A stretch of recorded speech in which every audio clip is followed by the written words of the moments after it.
मेरे नाना जो थे वो घोड़ों के बहुत बड़े शाही मौलिज थे। मेरे वालिद साहब फरमाते थे 3 चीजें बचती बचती भी मर जाती हैं, एक आम, एक पुत्र, एक घोड़ा। बेटे को तो सारी मर जान देनी पड़ती है, अब इसकी तालीम, अब इसकी शादी, अब इसका सेटल करना, अब इसका घर, फला फला फला फला, सारी जिंदगी बेटा सेवा मांगता है और आखिरी वक्त में माँ बाप को फिर भी बेटी काम आती है। मैंने अम्मा को एक लफ्ज़ सुनते देखा, अगर मैं गिर जाता था ना तो अम्मा फरमाती थी, ये नहीं फरमाती थी उठो उठो, हाय मरे माँ तेरी। अल्लाह।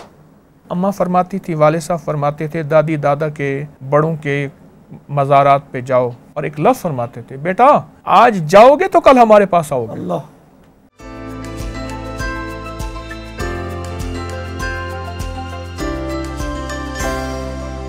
मुझे वो याद है, अल्लाह बख्शे, मीर आज़म साहब न्यू एज के, हमारे अब्बा जी के बड़े दोस्त, तो बच्चा खिलौने से खेल रहा था तो उन्होंने कहा कि वो बड़ा कीमती टूट जाएगा। उन्होंने कहा ये खिलौना होता है इसीलिए कि इससे सीखा जाए ना, तो इसका कर रहे हैं, तो फिर वो तरबियत का हिस्सा बन जाता है। आपकी शबाहत जो है, जो मतलब हमने तो तस्वीर नहीं देखी हुई, किसका अक्स ज़्यादा नज़र आता है आपके? कहते हैं नाना पे। अच्छा जी।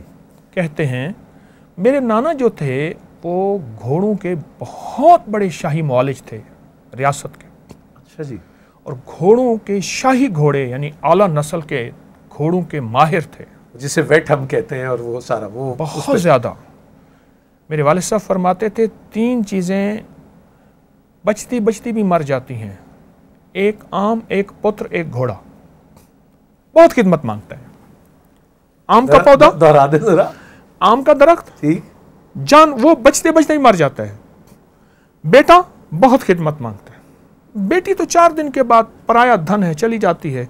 बेटे को तो सारी मर जान देनी पड़ती है, अब इसकी तालीम, अब इसकी शादी, अब इसका सेटल करना, अब इसका घर, फला फला फला फला, सारी जिंदगी बेटा सेवा मांगता है और आखिरी वक्त में माँ बाप को फिर भी बेटी काम आती है। तो वो पता लग जाता है जो बेटा शायद छू के भी नहीं गुजरता है। ऐसा ही आम, बेटा और घोड़ा। तो वो घोड़ों के बहुत बड़े मौलिज थे, घोड़ों के बहुत बड़े मौलिज थे। मैंने अमलियात की दुनिया बहुत कुछ उनसे भी ली, नाना से। इनसे मुझे ये बताएं कि आपने अपनी अम्मा के अलावा किसी को ये ऐसे कहते देखा है कि जैसे माँ कहती ना, माँ सदके माँ कुर्बान, ये किसी और में इतना हौसला होता है जो माँ में होता है? मुझे तो आज तक नहीं मिला अम्मा के अलावा।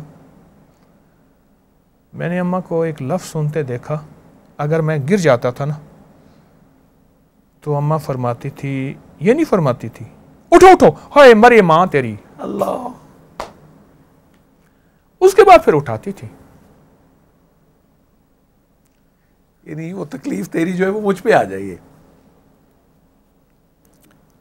अल्लाह अल्लाह। वैसे तो बड़ी अजीब लगती है बात, लेकिन आपको कभी कभी लगता है कि हम एक्सप्रेसिव नहीं होते मोहब्बत और प्यार में, जैसे चूमने से घबराते हैं या जफ्फी डालने से कुछ एहतराम?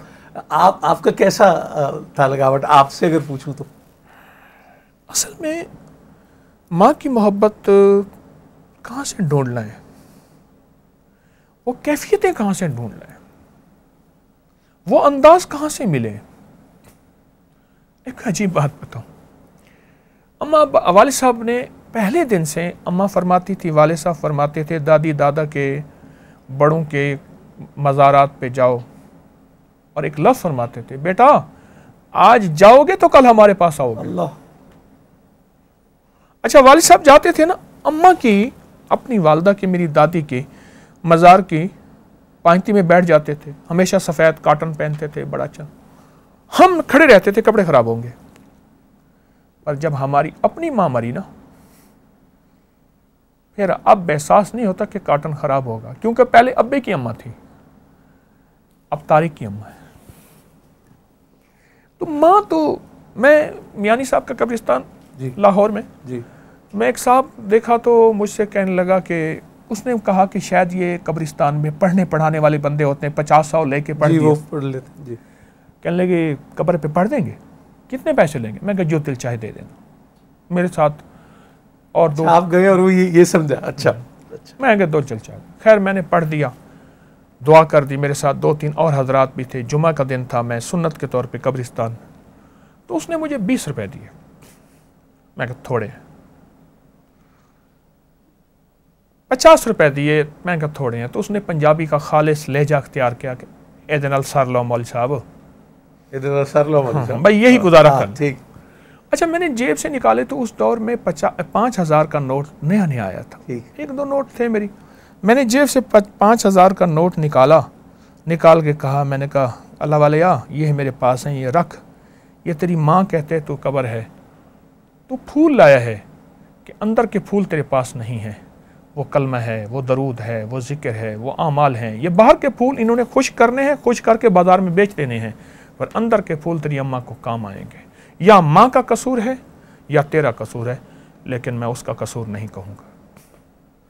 चलिए, अगर अभी हमने ये बात की तो आपको क्या लगता है कि जिनके वालिदैन दायरे फ़ानी से कूच कर गए, वसाल हो गया, क्या तरतीब होनी चाहिए कब्रिस्तान जाने की जब हाज़िरी हो? जैसे आपने वांदी का जिक्र किया, पैर में खड़े होने का, क्या क्या तरतीब हो, आप ज़रा फरमाइए। अल्लामा जलालुद्दीन सयूती ने अपनी किताब में अजीब बात लिखी है, और मैं एक साहब ने अपना वाक़या बयान किया कि मैं कुरान पढ़ते पढ़ते जिक्र करते करते जाता था, तो एक दफ़ा ख्वाब में अम्मा आई, कहते बेटा पढ़ते पढ़ते ना आया कर, तू इतना पढ़ता है कि तू जिक्र के नूर में छुप जाता है, मैं तुझे देख ही नहीं सकती, कुछ देर मुझे देखने तो दिया कर।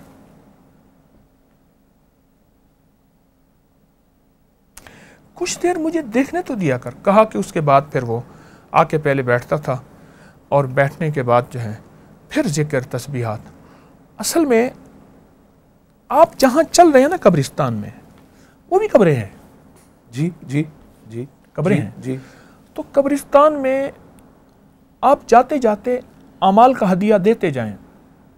कलमा फरमाए, जो एक दफ़ा कलमा पढ़ के साहिब मज़ार को देता है, साहिब कब्र को देता है, अल्लाह पाक उसकी कब्र में 4,000 नूर दाखिल करते हैं, 4,000 नेकियां दाखिल करते हैं, 4,000 गुनाह माफ़ करते हैं, और माँ को हदिया करते हैं तो 4,000 उसके दर्जात बुलंद करते हैं एक दफ़ा कलमा पढ़ने से, ला इलाहा इल्लल्लाहु मुहम्मदुर रसूलुल्लाह। आप खुद सोचें। तो कब्रिस्तान वाले तो तालिब होते हैं कोई हमें पढ़ के दे। अच्छी वाक़या सुना, ये भी अल्लामा जलालुद्दीन सयूती ने लिखा है कि अबू हुरैरा रज़ी अल्लाह तआला अन्हु फरमाते हैं, मेरे आका खुद भी रोए, हमें भी रुलाया कि माँ मैयतें हर शब जुम्मा में घर के दरवाजे के बाहर आती हैं और पुकारती हैं, हम इस घर में रहे थे, इस घर में ज़िंदगी गुजारी थी, कोई हमारा हिस्सा है नेकी का, सदका का, दुआ का, खैरात का शाम तक सुबह तक पुकारते पुकारते थकी हारी चली जाती हैं। कब्रिस्तान की और रूहें कहती हैं, आज क्या लाए? का खाली हाथ आए। अबू हुरैरा फरमाते हैं, हुजूर खुद भी रोए, हमें भी रुलाया।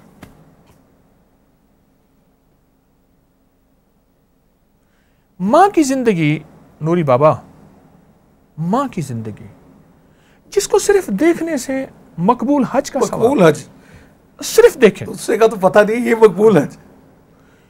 क्रिकेटर है, मुझसे कहने लगा कोई मकबूल अमल दुआ बताएं, आप लोगों को वज़ाइफ बताते हैं। मैंने कहा अम्मा है? कह रहे नहीं। मैं कहा अम्मा का कोई दुपट्टा, कोई जूती, कोई चीज़ है? कह रहे ढूंढ लूँगा। मैं कहा ढूंढ के ले आ। अम्मा का दुपट्टा ले आया, एक अम्मा की पुरानी कमीज शर्ट ले आया, और एक अम्मा की जूते ले आए। मैंने कहा ऐसा कर, इनको लपेट के रख, सर पे रख के अल्लाह से मांग,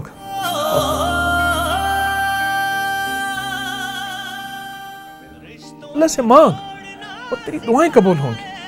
आप यकीन जानिए, उसका इतना यकीन है, उसका इतना यकीन है कि वो अल्लाह से मांगता है उस दुपट्टे, जूती अम्मा की, और अल्लाह का निज़ाम चल पड़ता है।